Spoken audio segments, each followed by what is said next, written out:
আচ্ছা, ফরাসি সাহিত্য নিয়ে যখন কথা হয় তখন আমরা কিন্তু শুধু একটা দেশের সাহিত্যের কথা বলছি না। আমরা কথা বলছি এমন এক ঐতিহ্য নিয়ে যা শতাব্দীর পর শতাব্দী ধরে গোটা বিশ্বের চিন্তাভাবনাকে নাড়া দিয়েছে। এর প্রভাব যে কতটা গভীর তা হয়তো আমরা অনেকেই জানি না।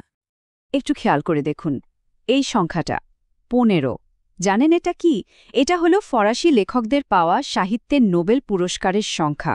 আর মজার ব্যাপার হলো এই সংখ্যাটা অন্য যে কোনো দেশের চেয়ে বেশি। কিন্তু আসল প্রশ্নটা হলো, এটা হলো কি করে? কিভাবে একটা দেশ সাহিত্যের সবচেয়ে বড় পুরস্কারে এতটা দাপট দেখায়? এই বিশ্লেষণটিতে আমরা ঠিক এই রহস্যটাই সমাধান করার চেষ্টা করব।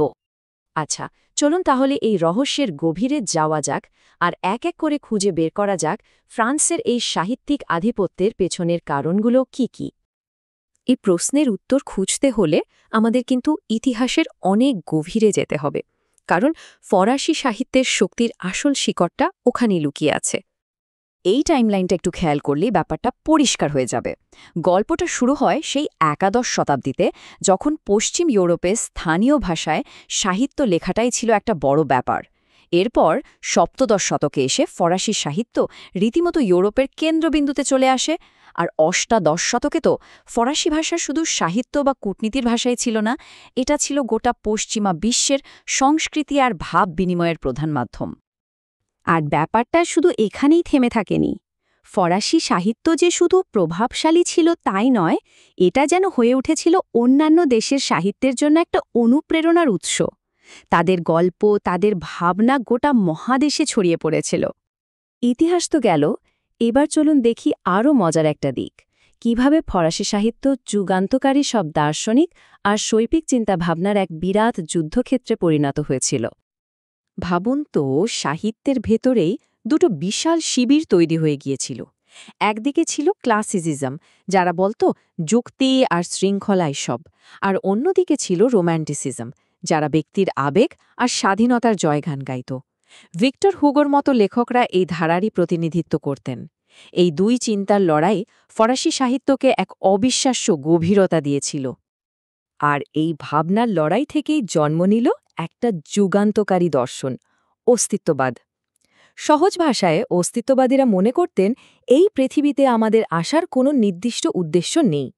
আমরা আমাদের কাজের মাধ্যমেই নিজেদের জীবনের অর্থ খুঁজে নিই। আর এই গভীর ধারণাটা সবচেয়ে ভালোভাবে ফুটে উঠেছিল ফরাসি উপন্যাস আর নাটকের মধ্যে দিয়েই। এই যে এত বড় একটা দর্শন, এটাকে সাধারণ মানুষের কাছে কারা পৌঁছে দিয়েছিল?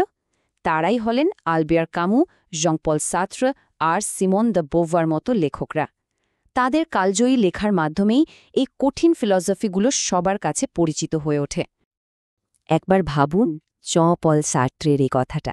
তিনি কিন্তু শুধু এটা বলেই থেমে যাননি। ১৯৬৪ সালে তাকে যখন সাহিত্যে নোবেল পুরস্কার দেওয়া হয়, তিনি সেটা ফিরিয়ে দিয়েছিলেন। তার এই সিদ্ধান্তটাই দেখিয়ে দেয় ফরাসি বুদ্ধিজীবীদের কাছে লেখকের স্বাধীনতা যে কোনো প্রাতিষ্ঠানিক স্বীকৃতির চেয়েও কতটা বড়। তাহলে ফরাসি সাহিত্যের এই শক্তির পেছনের রহস্যটা কি? শুধু লেখক আর বই?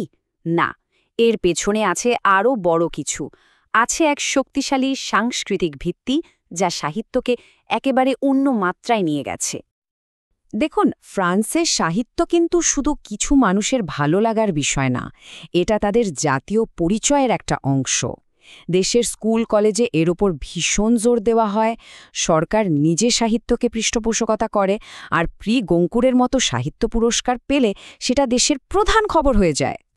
ব্যাপারটা এমন পর্যায়ে যে তাদের আকাডেমি ফ্রান্সেজের মতো রাষ্ট্রীয় প্রতিষ্ঠানও আছে, যাদের একমাত্র কাজই হল ফরাসি ভাষা আর সাহিত্যকে রক্ষা করা। ভাবা যায়, এটা তাদের সংস্কৃতির প্রতি এক গভীর দায়বদ্ধতারই প্রমাণ। তো এত সব কিছুর পর আমরা আবার আমাদের সেই প্রথম প্রশ্নে ফিরে আসি। নোবেল পুরস্কারের রহস্যটা তাহলে কি? ফ্রান্সের এই আধিপত্যের পেছনের আসল কারণটা কি? এই চার্টটা দেখুন, আবার সেই একই ছবি, তাই না? ফ্রান্স সবার উপরে। আলোচনার শুরুতে যে পরিসংখ্যানটা দেখিয়েছিলাম, এটা তারই একটা চাক্ষুষ প্রমাণ। সুতরাং ফ্রান্সের এই আধিপত্যের পেছনে সূত্রটা কি? আসলে এটা কোনো একটা কারণে হয়নি, বরং তিনটে বড় বিষয়ের একটা দারুণ মিশ্রণ। এর ঐতিহাসিক সূচনা, নতুন নতুন বিপ্লবী ধারণা তৈরি করার ক্ষমতা আর সাহিত্যকে জাতীয় সম্পদ হিসেবে দেখার সেই অবিশ্বাস্য সাংস্কৃতিক দায়বদ্ধতা, এই সব কিছু মিলে ফ্রান্সকে এই জায়গায় নিয়ে এসেছে। এটা কোনোভাবেই আকস্মিক নয়। কিন্তু শেষে একটা বড় প্রশ্ন কিন্তু থেকেই যায়।